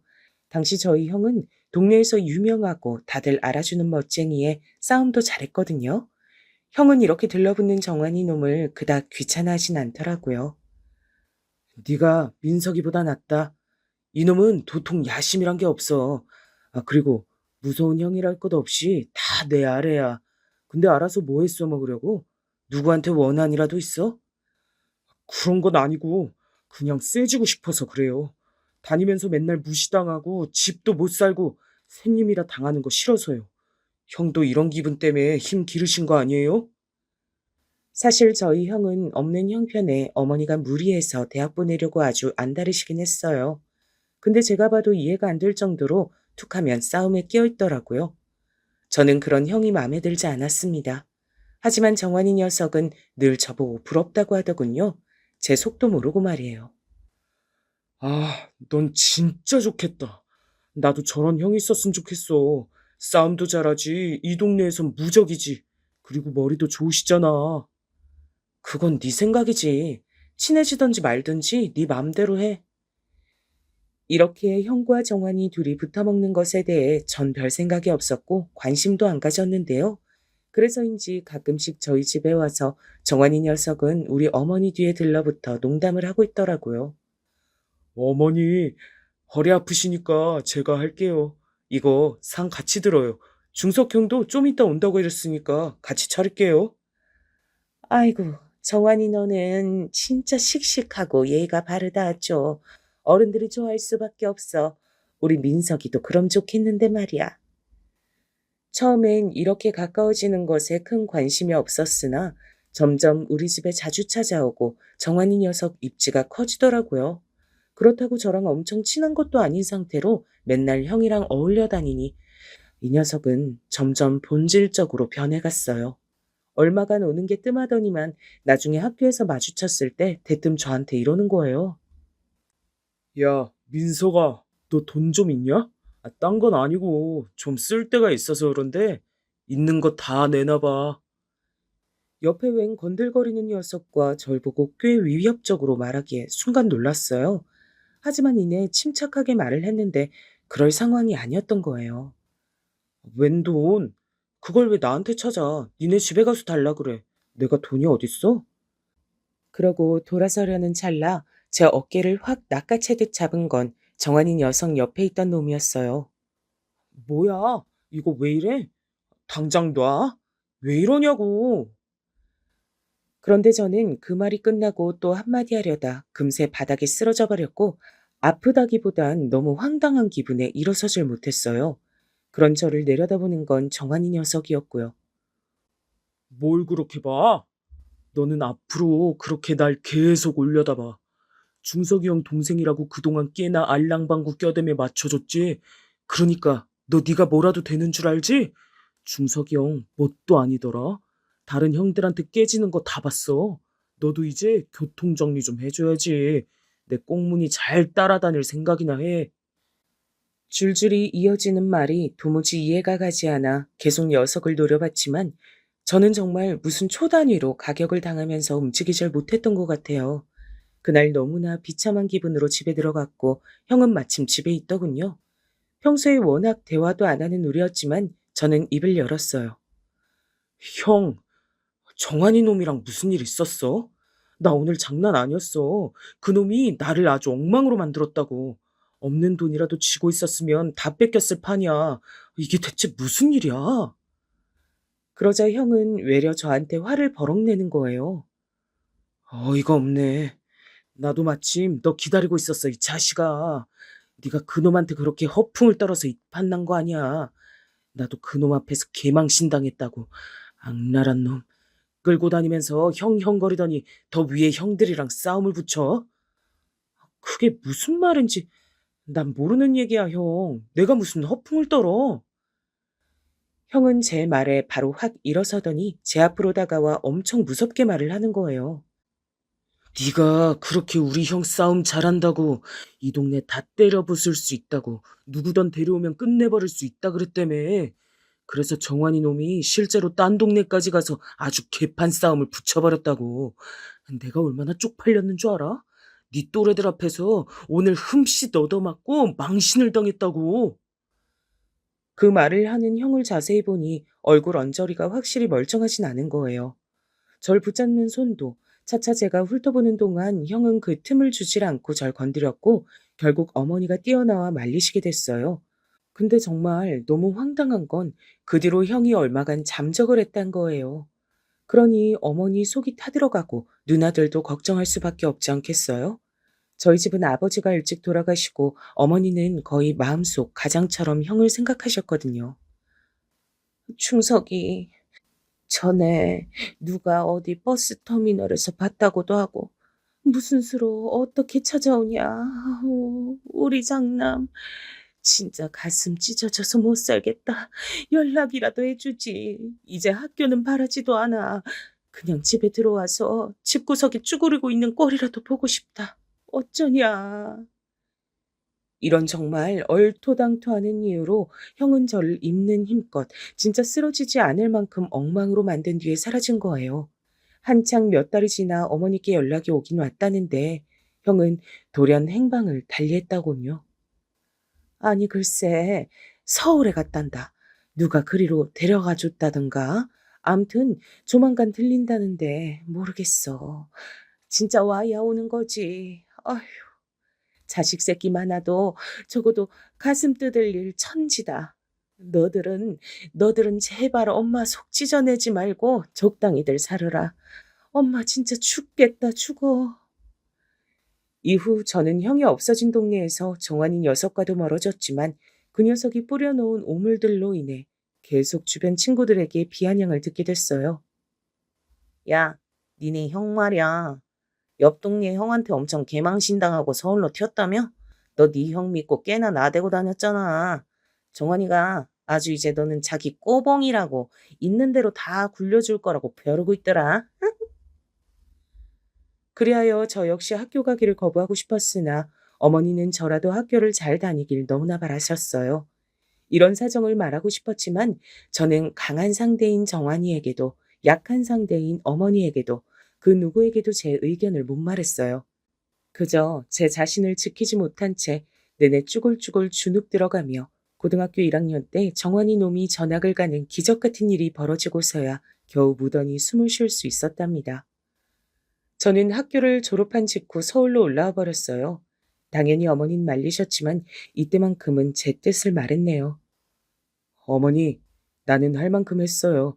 형도 졸업하지 못한 고등학교 졸업했고 이제 서울 가서 저도 돈 벌고 싶어요. 이제 저한테 형 얘긴 그만하세요. 형도 저 안 보고 싶대잖아요. 저 있으면 이 집에 안 온다고 했다면서요. 그런 얘긴 계속 하시면서 절 또 붙잡아 두려는 이유는 뭔데요? 난생 처음으로 그동안 쌓여있던 한을 어머니에게 다 풀어버리고 곧장 간단한 짐과 얼마 있지도 않은 돈을 챙겨 집으로 나왔어요. 그때도 저를 쫓아나와 돈을 더 쥐어주고 떡까지 챙겨준 건 역시 막내 누나였어요. 민서가 엄마 너 걱정할 거야. 너무 서운하게 생각하지 마. 엄마가 오빠 나가고 나서 오락가락 하잖아. 큰언니랑 작은언니랑 다 너 걱정해. 그렇게 죽을 상하고 가지 마. 응? 꼭 집에 연락해야 된다. 알았지? 이렇게 말을 하는 누나는 지금 생각해보니 그때 어떤 기분이었을까요? 오빠에 이어 막내 남동생까지 다 같이 모든 걸 털어내고 서울로 나가버리는 광경을 보며 그때 누나는 입은 웃고 눈에는 눈물이 어려 있었어요. 아직도 누나의 심정을 세세하게 상상해보긴 어렵네요. 그 후로 저는 서울 남대문 쪽으로 흘러들어와 정착을 했고요. 닥치는 대로 일들을 배우면서 장사도 하고 뭐든 했어요. 배고프니까. 돈을 벌어야 하니까 못할 게 없더라고요. 거기서 만난 지인들 힘을 빌려 운전면허도 따고 물배달도 하고 트럭도 몰고 그러다가 젊은 나이에 장가도 일찍 갔어요. 하지만 참 요즘 시대에 서울에서도 그리 사는 사람이 있나 싶으실 텐데요. 저야 완전 시골 토박이고 갖고 있는 것도 없어서 선택지가 하나밖엔 없었답니다. 바로 처가살이 말이에요. 당시 아내가 결혼 전 아주 신신당부했었어요. 당신 집도 절도 뭣도 없는 거 우리 아빠가 아주 잘 알아. 처음에 당신 잡아다 다리몽댕이 분지르겠다 했지만 우리 아빠 사실 그렇게 무서운 사람 아니야. 분위기 잘 맞추고 적당히 눈치 잘 살피고 리듬 타면 무던히 살 수 있어. 알았지? 처가살이 한다고 기죽지 말고 언젠간 볕든 날 오겠지. 그러고 보면 제 아내는 참 특이한 사람이었어요. 아마 저란 남자를 잘못 만나서 그렇지 더 뭔가 야망 있고 기골이 장대한 남자를 만났으면 어떤 인생을 살았을까 싶어요. 진짜 대가 세고 아주 억척스러운 면이 있거든요. 저도 뭐에 반했는진 모르겠지만 프로포즈도 아내가 했었어요. 민석 씨보다 내가 한 살 위니까 그냥 계속해서 민석 씨라고 부를게. 나랑 연애라는 거 해보지 않을래? 우리 아주 잘 지낼 수 있을 것 같아. 저는 생전 그런 걸 해본 적 없으니 매우 놀랐는데 아내가 리드하는 대로 다 끌려다녔고 어찌저찌 결혼까지 하게 된 거예요. 그런데 확실히 이런 아내의 성격은 어디 땅에서 솟아나온 게 아니었고요. 장모님이랑 장인어른 두 분 다 엄청 세시더라고요. 자네 말이야. 아무리 우리 수연이가 데려온 신랑이라곤 하지만 난 영 시원찮아. 아니 무슨 이건 여자가 장가가고 남자가 시집 오는 꼴 아니여. 집도 절도 없이 이렇게 들어가잔다고 진짜 그 말 듣고 따라 들어갈 생각을 해? 엄마, 그런 소리 해서 뭐래? 이 사람 진짜 성실하고 묵직한 사람이야. 그거 하나는 진짜 보증한다니까. 밥만 축내는 사람 아니라고. 잘못 들으면 이건 뭐 숙식 제공되는 직장에 이제 막 면접 보고 들어온 신입 직원 같지 않나요? 하여간 전 옛날부터 소심하고 주눅이 잘 드는 성격이긴 했지만 신세지는 건 싫어하는 편이었어요. 그래서 이때 힘겹게 목소리를 냈답니다. 지금은 얼마 안 되지만 다달이 봉급 받는 대로 장모님 장인 어른께 드리겠습니다. 이 집에 같이 사는 생활비로 아시고 관리해 주십시오. 그러자 장모님과 아내는 저를 동시에 쳐다봤고 둘이 동시에 외쳤어요. 다시 생각해도 코미디가 따로 없었네요. 그거 좋은 생각이네. 그걸 왜 엄마를 줘? 그리하여 저는 끌려가서 아내에게 등짝을 얻어맞았지만 그렇다고 아내도 아예 싫은 건 아니었을 거예요. 아무튼 전 그 이후로 정말 그 약속들을 지켜가면서 다달이 봉급을 장모님 쪽에 드렸어요. 장모님은 그때마다 장부를 펴시고 날짜를 적고 금액과 제 이름 그리고 장모님 성함을 적어가며 사인을 하셨답니다. 이건 내가 기억해두려고 하는 거니까 수연이 저가 시내같이 서방 등골 빼먹었다고 나 쥐잡듯 잡을까봐 해두는 거야. 암튼 그리 알고 있어. 우리도 허투루 쓰진 않을 테니까. 생각해보면 제가 이렇게 꼬박 드렸던 이유는 20대 중반에 장가가서 들어갔던 처갓집은 의외로 제가 지내기에 그렇게 척박한 환경은 아니었거든요.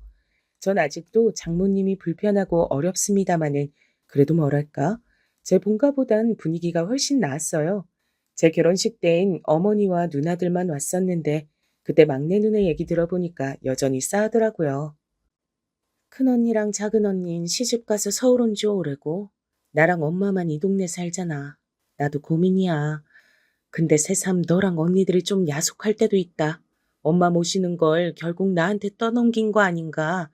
아니 너도 너지만 언니들도 그래. 작은 언니조차 나랑 상의도 없이 시집 간다 했고 나한테 엄마 잘 부탁한다 그랬거든. 솔직히 부모 자식이라는 관계를 떠나 인간적인 부분으로 볼 때 잘 맞는 구도가 있잖아요. 저는 저희 어머니랑 정말 잘 안 맞았어요. 절 보는 시선에 늘 형을 안타까워하는 마음이 보였으니까 그게 늘 숨막혔거든요. 막내 누나는 하나씩 자식들을 서울로 올려보낸 어머니의 마음을 홀로 다 감당해야 했으니 엄청 무거웠을 것 같더군요. 헌데 어느 날 아내가 저한테 물어보는 거예요. 저희 본가, 그러니까 아내에게 있어 시댁 말이에요. 어머니는 당신 이렇게 우리 집에서 사는 거 아무 말도 안 하셔? 내심 걱정 많으신 거 아니야? 저번에 막내 형님은 당신 잘 부탁한다고 인사하셨었는데 어머니는 말이 없으시더라고. 남들은 나보고 시댁 멀어서 좋겠다는데 그래도 우리 애도 태어났는데 한 번은 가봐야 되지 않아? 아내 쪽에서 먼저 이렇게 말을 해주었고 우린 한창 보채고 낯가리는 아기를 데리고 엄청 힘들게 시골에 내려갔답니다. 그런데 도착했을 때 그 집에 형이 있었어요. 시간이 꽤 지나 이제 30대쯤 되었을 싶은 형은 얼핏 봐도 한 핏줄이니 알아볼 수 있었어요. 보자마자 아내는 저에게 누구냐고 물었고요. 응? 누구셔? 아, 저기, 언제 왔어? 여기 어머니 뵈러 왔나 보네. 저는 아내의 물음에도 누군지 알려주지 않고 그냥 곧장 형에게 어색하게 말을 걸었어요. 형이랍시고 다정하게 소개해줄 사이도 아니고 형에게도 제 입장을 뚜렷하게 알리고 싶지 않더라고요. 그런데 형은 저를 힐끔 보더니 다시 딴 데를 보더군요. 순간적으로 저는 속에서 꿈틀거리며 옛날 기억이 떠올라 그 무섭고 어두웠던 상황들이며 상처로 찌릿하게 아팠던 감각들이 되살아났어요. 그래서 그냥 아내를 불러 안으로 들어가 어머니께 인사를 했고요. 그리고 여기서야 아내는 저 밖에 있는 외딴 남자가 자기 남편의 형이란 걸 알게 되었고요. 네 형 거실에 있잖냐? 인사는 하고 들어왔어? 어떻게 둘이 이렇게 날짜를 달리해서 왔냐? 온 김에 둘이 얘기도 좀 하고 두런두런 이따가 좀 가라. 어머니, 그 얘긴 됐고요. 여기 우리 애기 데려왔어요. 애 좀 봐요. 아들을 낳았다고요. 이름은 태우예요. 이제 막 잠들어서 겨우 데리고 들어온 거예요. 전 애써 화제를 돌렸지만 저는 이때 어머니께 몹시 큰 실망을 느꼈어요. 막내 아들이 낳아온 손주를 보고 놀라 볼을 만지작거리면서도 어머니 마음엔 오직 한 사람밖에 없더군요. 그래, 요 볼때기 좀 봐라. 귀엽구나. 근데 너 아직도 네 형이랑 그러고 있냐? 가서 형 좀 보고 좀 같이 들어오라 그래라. 형은 아직도 장가를 안 갔디야. 지 밑에 여동생들이며 민석이 너며 이렇게 자식들 낳은 거 알아야지. 저는 알 수 없는 역겨움이랄까 구역질 같은 분노가 갑자기 확 올라와서 기껏 애를 그 고생에서 재워놓고 제 목소리로 깨우고 말았네요. 어머니 난중에 형밖에 없어요? 그놈의 형, 그놈의 우리 중석이, 우리 장남. 아니, 대체 나보고 어쩌란 건데요? 난 어머니 자식도 아니야? 내가 어떻게 사는지, 서울에서 뭘 해서 장가를 갔는지, 자식 새끼는 어떻게 나와왔고, 이름은 왜 이렇게 졌는지, 지금 뭐 해서 벌어먹고 사는지 아무것도 안 궁금해요? 이때 아내는 잽싸게 제 팔을 세게 잡았고 숨을 훅훅 몰아쉬면서 그만하라고 막더군요. 하지만요, 참 원망스럽고 애타는 건 말이죠. 이런 생각을 하면 안 되는 거 알아요. 절대로 그러면 안 되는 거 아는데 가끔 부모란 참 잔인한 것 같아요. 정말 눈 깜짝 안 하고 부모라는 입지 안에서 낳아주고 키워줬다는 그 애잔한 끈을 들어 자식이 알아서 존경할 기회를 주지 않고 그냥 감정적으로 이용하는 느낌이 들 때가 있어요. 제가 너무 과민한 건지 모르겠지만 우리 어머니는 그때 치매에 걸리신 것도 아니고 넋을 놓으신 것도 아니고 아주 건강하신 때였거든요. 그런데도 제 말을 귓등으로 들으시는 거예요. 한 번쯤 당황하고 정색을 한다든지 화를 낸다든지 아니면 미안해할 법도 하지 않나요? 어머니는 몇십 년을 그렇게 가슴에 큰아들을 품고 짝사랑을 해와서 그런지 절대 변하질 않으시는 거예요. 왜 썽을 내냐 썽을 정신산만하게 시리. 아이고 나 살기도 바쁘고 복잡시러 죽겠다. 자식 새끼들이란 게 하나같이 이렇게 도움이 안 돼. 가서 네 눈 하나 불러와라. 어휴 속타. 어머니는 저한테 외려 짜증을 내며 나가라고 손짓하셨고 제 품 안에 있던 아기는 벼랑간 호통에 놀라 우렁차게 울어대기 시작했어요. 어머니 저희 또 올게요. 쉬세요. 저기 여보 일어나. 일어나 얼른 가자. 어? 아 참 민기적대지 말고 일어나라고. 어? 어머니!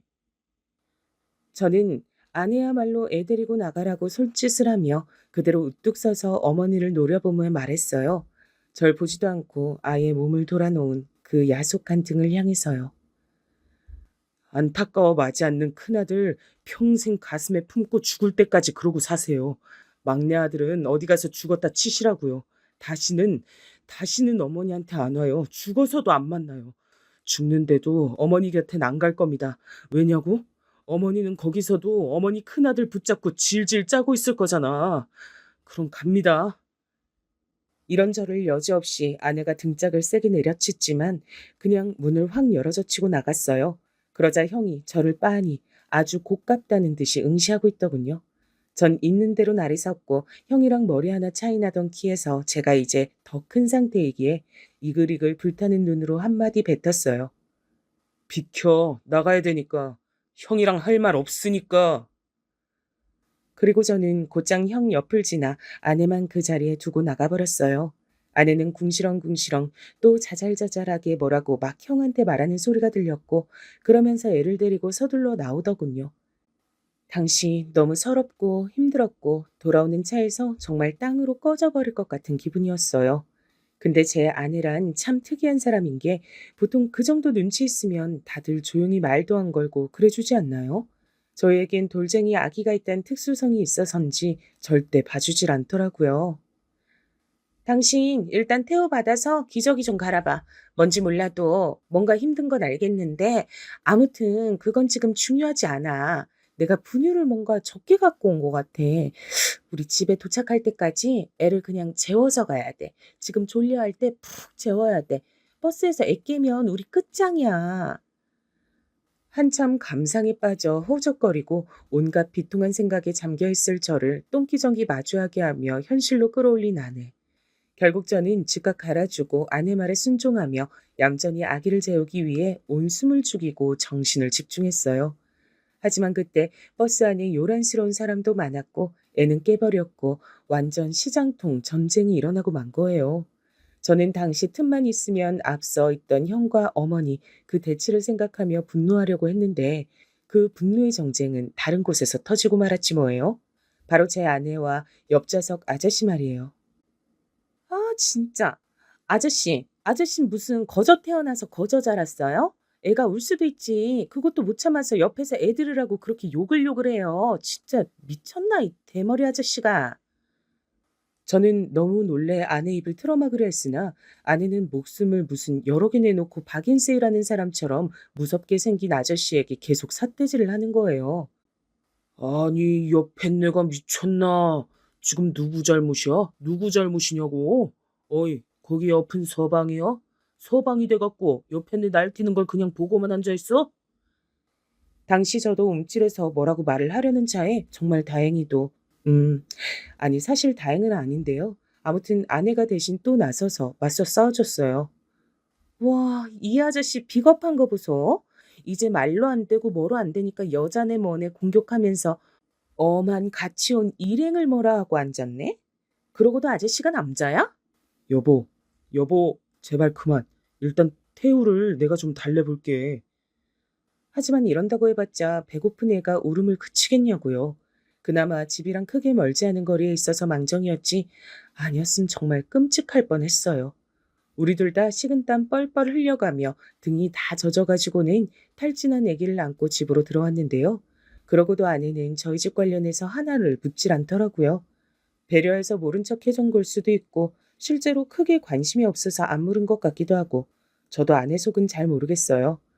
그리고 저는 둘째 아이를 낳아 애가 돌이 되도록 저희 본가와는 연을 끊고 살았는데요. 어느 날 갑자기 장모님이 충격적인 선언을 하셨어요. 저는 하늘이 무너지는 느낌에 대꾸를 못했고요. 자네, 날짜 줄 테니까 시간 맞춰서 이 집에서 나가. 네? 이 말만 짧게 들었을 때 저는 너무 놀라 장모님을 봤는데 그냥 저를 빤히 보고 계시더라고요. 그런데 옆에서 아내가 바로 고쳐줬어요. 엄마, 이제 집 얻어줄 테니까 나가 살란 말을 뭐 그리 멋없이 해? 진짜 못 살아, 이 아줌마 정말. 전 다시금 이 말을 듣고 장모님을 쳐다봤고 장모님은 미간을 다시 찌푸렸다 펴시더니 마치 로봇처럼 뻣뻣하게 말씀하시더라고요. 그래, 얘 말대로 하면 돼. 아무튼 그렇게 알고 있어. 네? 그러니까 저희 분가란 말씀이세요? 장모님은 고개를 끄덕거리셨어요. 저희가 처가살이를 하며 같이 살아온 지 10여 년쯤 되었을 때 근처에 있는 작은 빌라를 하나 사주신 거예요. 장모님, 이렇게 받아도 될런지. 저는 그냥 여기서 계속 태우랑 소연이 데리고 살 예정이었는데요. 그러자 아내가 제 옆구리를 잽싸게 툭 치며 대꾸했어요. 뭐야, 애들 때문에 이제 좁아 터져서 못 살아 진짜. 아빠도 저 조그만 방으로 쫓겨나서 구석잠 자잖아. 우리가 나가야 돼. 나가는 수밖에 없다고. 엄마 아빠 생각하면 나가는 게 맞아. 아내는 이렇게 털털하게 별거 아닌 것처럼 말을 해줬지만 전 여러 가지로 감회가 남다르더라고요. 장모님께 다달이 드렸던 제 봉급을 그대로 예금해 주셨고 거기에 본인들이 좀 더 얹고 대출도 받아서 사주신 것이었어요. 너무 감사해서 저는 새 집으로 이사 간 뒤 다시 6개월가량의 봉급을 쪼개가면서 모아서 감사의 뜻으로 돌려드렸어요. 대출도 저희 몫으로 돌려 갚아 나갔고요. 그리고 이 집의 막내 누나를 초대했는데 우리 아내가 그나마 자주 본 시댁 식구로는 아주 유일했어요. 근데 누나는 이 집에 와서 이런저런 사정을 듣더니 새삼 이런 말을 하더군요. 역시 전 누나에게 마음의 빚을 가질 수밖에 없었어요. 민석이 너는 좋겠다. 장가 잘 가서. 나도 누군가가 등 떠밀어주고 시집가라고 했으면 나도 결혼했겠지? 니네 장모님, 장인어른 참 좋으신 분이네. 사위돈 그대로 모아서 집을 해주시니 말이야. 그러자 옆에서 아내가 손살을 치며 또 정정했어요. 아니, 아니. 엄마가 애들 울음소리며 업어주고 돌봐주고 치우는 거며 사람 사는 게 아니고 죽겠다면서 내쫓은 거예요. 그런 말씀 마세요. 사위돈은 남의 돈이죠. 딸내미랑 이혼하면 끝이라고 나중에 책 잡히면 안 되니까 장부에 쓰면서 그냥 맡아준 것뿐이에요. 그런데 갑자기 막내 누나가 시익 웃더니 아내에게 봉투를 하나 내밀었어요. 에? 막내 형님 이게 뭐예요? 어머. 나 이런 거 받으면 현기증 나고 잠 설치는데. 설마 여기 막 복권 당첨금 들어있고 그런 거 아니죠? 아내가 너스레를 떨면서 안 받으려고 하는데 누나가 설명을 하더라고요. 근데 이미 그 광경부터 저도 뭔가 기분이 이상했지만 설명을 들으니 더 울컥해졌어요. 별건 아니고 난 시집 안 갔잖아. 나도 여유진 않지만 그래도 태우랑 소윤이 키우고 내 식구 사는 거니까 그것보단 얼마 줄 여력이 돼서 나야 고령의 노인네 한 분만 모시고 살면 돼서 돈 들어갈 일이 그닥 없어. 애들 내복값이랑 둘이 소고기라도 사 먹으라고 주는 거예요. 잘 써줘요, 옳게. 어휴, 저는 막내 누나라도 없었으면 누가 제 가족이랍시고 이런 치레를 해주었을까 싶더군요.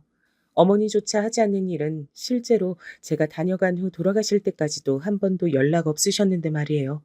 저는 그 돈을 쓰지 않고 그냥 뒀어요. 아내도 손대지 않았고요. 아무튼 그러고 새 집에 사는 우리는 잘 갖고 나가면서 참 벅찬 기분으로 열심히도 살았죠. 그 사이 아들, 딸도 잘 컸고 시간이 점점 빠르게 지나가면서 우리 부부는 어느덧 50대라는 나이가 된 거예요. 20대 중반에서 만나 빠르게도 사회에 들어왔던 거죠. 그 사이 저희 어머니도 돌아가셨어요. 한 5년 전의 일이었는데 막내 누나로부터 다급한 연락을 받고 중환자실로 갔고 제대로 인사도 건넬 시간 없이 그렇게 모든 걸 끝내게 됐어요. 그리고 장례를 치르게 됐고 당연히 그때 형을 마주하긴 했어요. 아주버님, 흰머리가 저렇게 많으셨어? 우리가 그럴 나이기도 하지만 진짜 완전 백바르시다. 그에 비해 당신은 별로 없네. 그리고 당신 이런 말 싫을 수도 있는데 형제라서 닮긴 닮았다. 그 뭉툭한 거랑 눈매 사나운 게 똑같아. 순간 저는 발끈해서 아내를 쳐다봤는데 아내는 다시 작게 이렇게 말하더군요. 걱정 마. 인물은 당신 쪽이 더 잘난 것 같아. 내가 뽑기 잘 골랐네. 정말 화낼 수도 없고 어쩔 수도 없고 아내는 늘 이런 식으로 절 놀리면서 분위기 전환을 확확 해주기도 해요. 배우자란 게 말이에요. 오래오래 살려면 진짜 뭐랄까요? 감정적인 거, 감성적인 거 이런 거 다 잘 맞아떨어져야 하는 것 같아요. 너무 눈치가 없어도 그렇다고 너무 눈치만 봐도 문제인 것 같더라고요. 아내는 정말 하나부터 열까지 저랑 조금도 닮은 점이 없었거든요.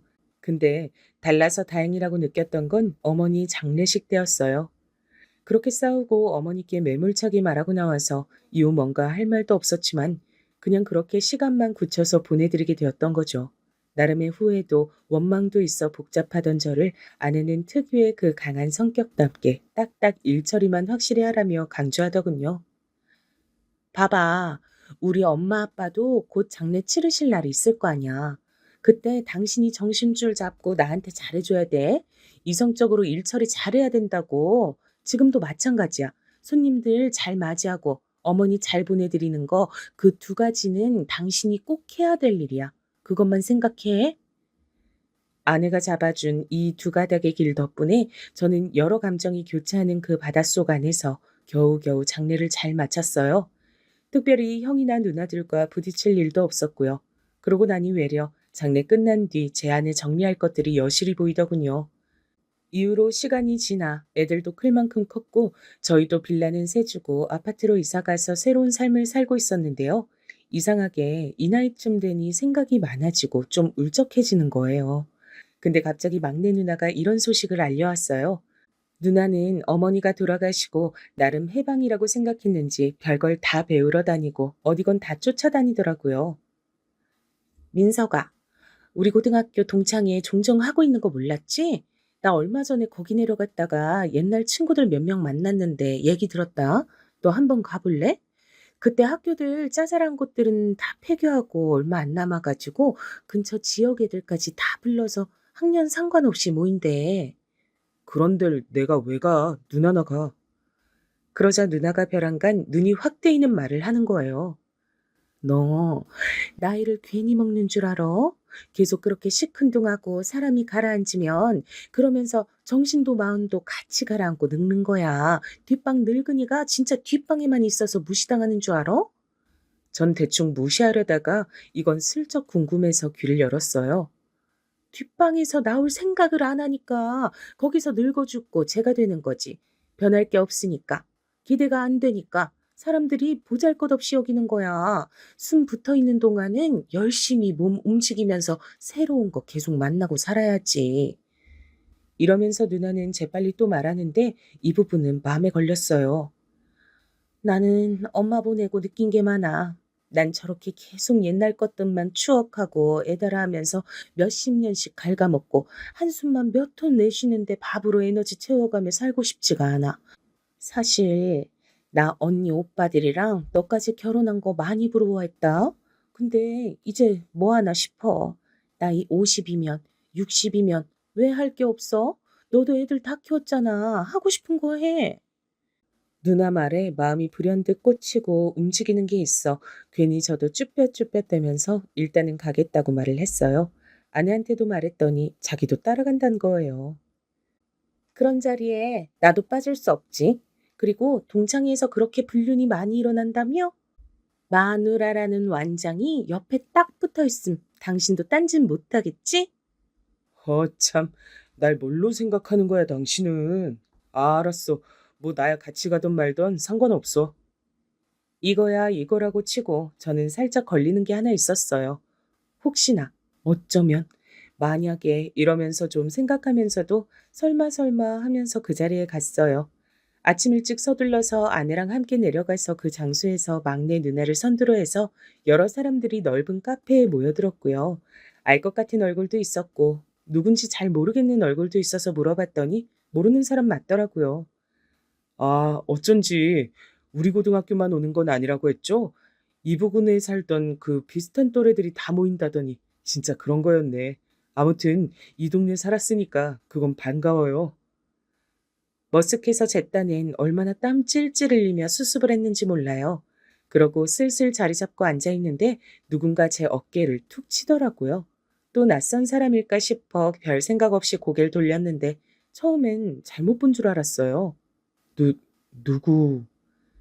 그러자 그 남잔 저쪽에서 저인지 이미 설명 듣고 왔다면서 바로 제 이름을 부르는 거예요. 저를 부르는 그 모습 안에 불현듯 이름 석자가 떠올랐어요.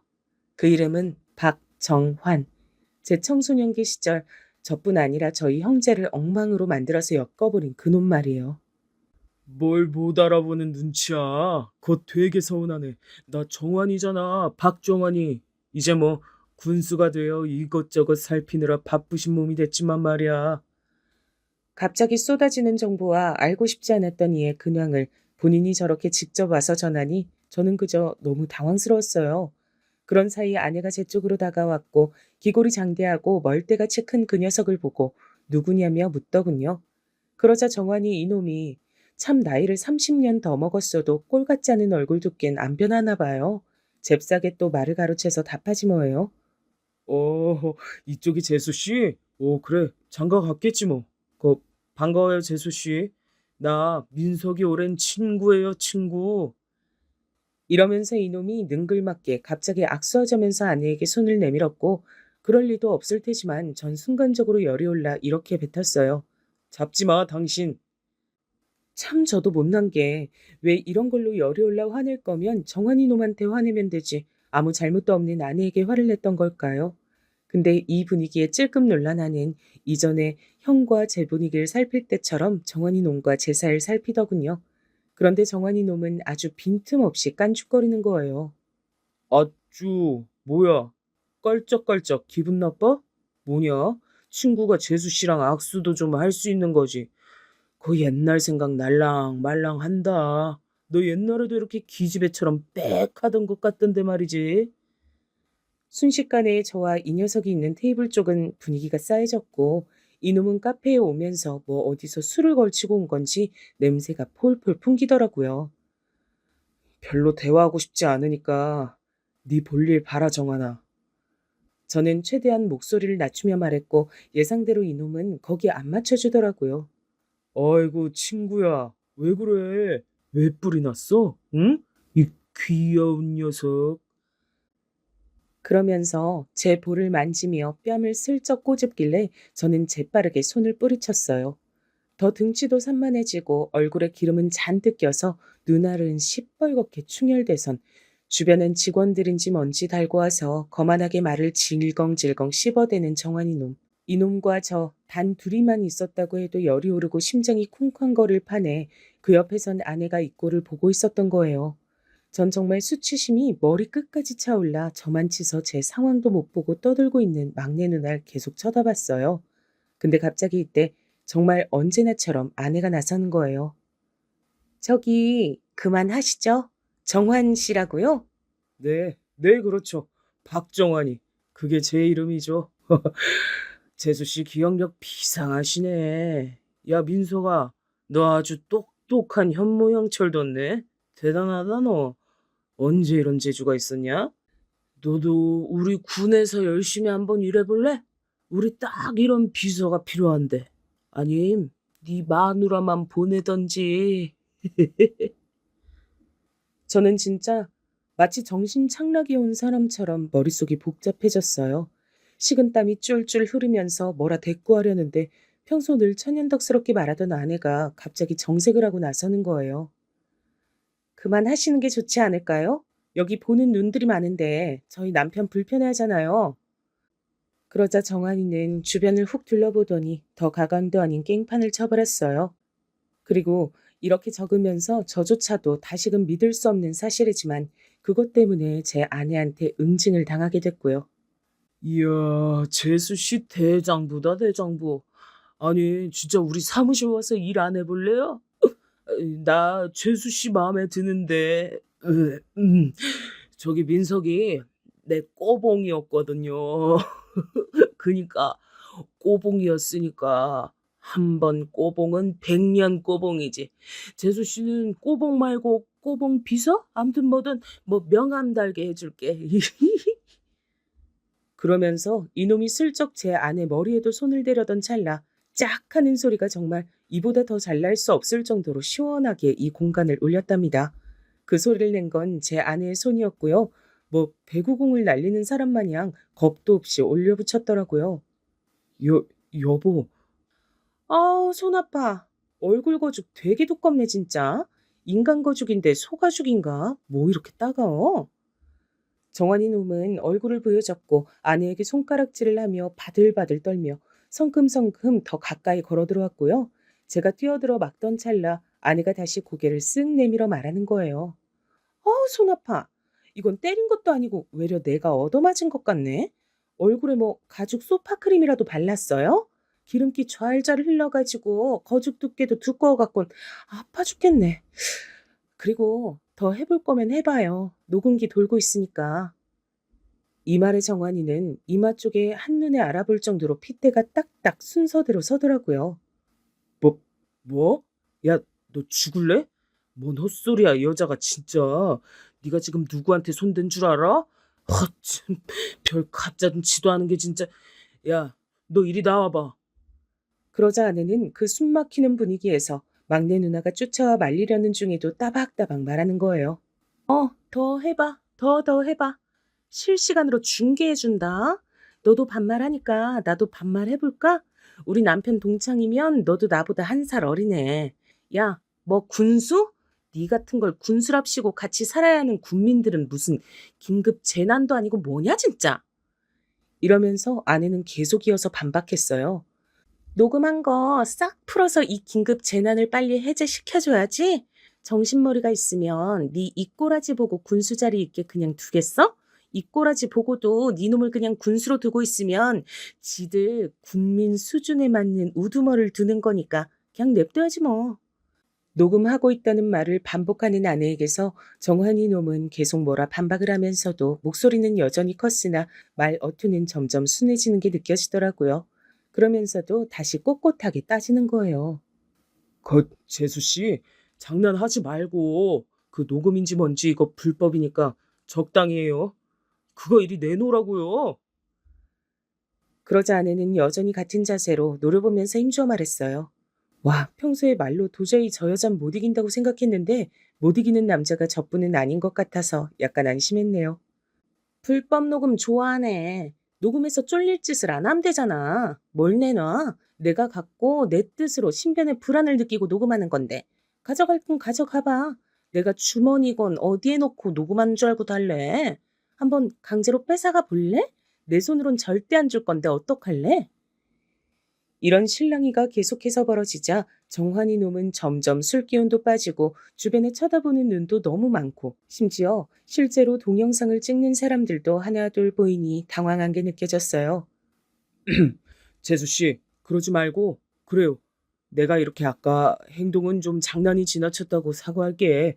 일단 그 뭐지? 녹음 그런 거 하지 맙시다. 서로 좀 지저분하잖아요, 이런 건. 윽박지르는 것도 아니고 뭐야. 그러지 말고 그거 나한테 보여주시고 좀 지워줘요. 예? 저는 이제 이 자리에 더 있는 것도 머리 아파서 이미 전세 역전된 건 틀림이 없으니 그냥 가고 싶어서 가자 했는데요. 아내가 굳이 이런 주문을 하는 거예요. 그럼 여기서 무릎 꿇고 우리 남편한테 사과해. 순간적으로 저나 정환이 놈이나 하여간 다 이게 뭔 소린지 물음표가 얼굴에 적나라하게 드러났어요. 아내는 아랑곳 않고 반복해서 말하는 거예요. 수십 년 만에 만난 친구 앞에서 마누라 희롱하고 농담 따먹고 얼굴 탁탁 건드리는 꼬라지 하며 친구라고 불렀을 시절에 얼마나 사람을 쥐어잡았는지 이미 빤하네. 새삼 하나씩 다 따져서 손해배상하기도 귀찮고 하라면 할 수는 있다. 난 분명히 말했어. 그렇게 해볼래? 그러자 정환이 놈은 마치 이제 UFO에서 막 내린 외계인을 쳐다보듯 얼굴 표정이 복잡해지더군요. 근데 100번 양보해서 우리 여기 땅바닥에 무릎 꿇고 사과하는 걸로 봐준다. 10초 줄게. 그 뒤론 바빠서 우리도 갈 거야. 이때 정환이 놈은 분노와 혐오와 온갖 것들이 섞인 듯한 눈동자로 주변을 둘러보며 미치겠다는 얼굴로 마구 입으로 욕을 뱉어내더군요. 거기에 아내는 쐐기를 박아버렸어요. 정확히 10초야. 내가 10 세기 시작하면 그때가 시작이고 또 해달라고 울면서 빌어도 안 해줄 거야. 배 떠난 거라고. 그리고 배 떠나면 이 녹음한 내용도 같이 배 타고 떠나서 우리나라 전국 지역 어디서든 만나볼 수 있게 해준다. 나 글도 쓸 거야. 오늘 본 거 토대로. 그리고 우리 남편한테 추가 증인 더 받아서 소설 거하게 써준다고. 아씨, 뭐 이런 또라이가. 오케이. 그것도 녹음되고 있어. 아주 멋지고 강단 있네, 우리 정환이. 저는 진짜 숨을 쉴 수가 없었어요. 내가 어쩌다가 이런 여자를 만나서 장가까지 가서 수십 년을 함께 살아온 건가. 이게 내 인생 최대의 업적이 아닐까 싶은 생각까지 스쳐가지 뭐예요. 그리고 더 생각할 틈도 없이 아내는 숫자를 세기 시작했어요. 10, 9, 8 하면서 세기 시작했고 급기야 2까지 갔을 때 정환이는 바로 바닥으로 몸을 내동댕이 치더군요. 하지만 아내는 봐주지 않았어요. 무릎만 박으라고 안 했어. 사과해야 된다 그랬어. 빨리 사과해. 박정환이가 김민석이한테 사과한다고 또렷하게 말하면서 사과해. 안 그럼 땡. 결국 이 말도 안 되는 흐름 속에 정환이 놈은 고개를 들지 않은 채로 저도 안 쳐다보고 진짜 무슨 총알이 날아가듯 아주 재빠르게 사과의 말을 했어요. 그리고는 고개를 들어 당장 눈앞에서 지우라고 악을 쓰더군요. 그런데도 제안은 넘기지 않았고 그대로 저와 자리를 떠버렸답니다. 어떻게 나왔냐면요. 미안한데 나 거짓말했어. 사실 나 정한이 너가 사과할 때부터 영상 켰어. 미안. 사과 잘 받고 간다. 근데 우리 곱게 안 보내주고 쫓아오면 이 영상은 진짜 풀어버릴 거야. 따라오지 마. 그렇게 서둘러 나갔고 막내 누나도 쫓아와서 다 같이 한 차를 타고 올라왔어요. 휴, 진짜 그날 아내의 모습이란 정말 저는 아마 눈 감기 전까진 잊지 못할 것 같아요. 남들 볼 때 별일이냐고 할 수 있지만 앞서 제 모든 얘기를 들으셨듯이 저에겐 별일이 맞거든요. 나중에 막내 누나의 말을 듣고 저 역시 그럴지도 모르겠다는 생각이 들었어요. 민석이 너 맨날 부모 복 없고 뭣도 없다 그랬지? 그거야 나도 동의는 하는데 엄마 복은 없어도 네가 처복은 있는 것 같다. 올케 진짜 야물딱지고 장난 아니더라. 너 죽어도 올케는 20년은 더 살 것 같아. 저 뻣뻣하고 기센 올케가 어디 가서 기죽는 꼴을 상상할 수가 없어. 아무튼 네 누나도 못한 일을 올케가 해줬네. 여하튼 저도 아내로 인해 어영부영, 얼레벌레, 그 얄밉고 거대한 올챙이 같던 정원이 녀석한테 사과까지 받는 상황이 생겼고 참 실감이 안 나고 얼떨떨해요. 제 딴에 너무 잊을 수 없는 경험이라 옛 이야기부터 쭉 짚어가며 사연으로 보내보게 됐어요. 앞으로도 아내와 둘이 지금처럼 잘 살아가 볼 예정입니다. 기나긴 제 얘기 들어주신 분들 정말 감사합니다. 모두들 건강하시고 감기 조심하세요.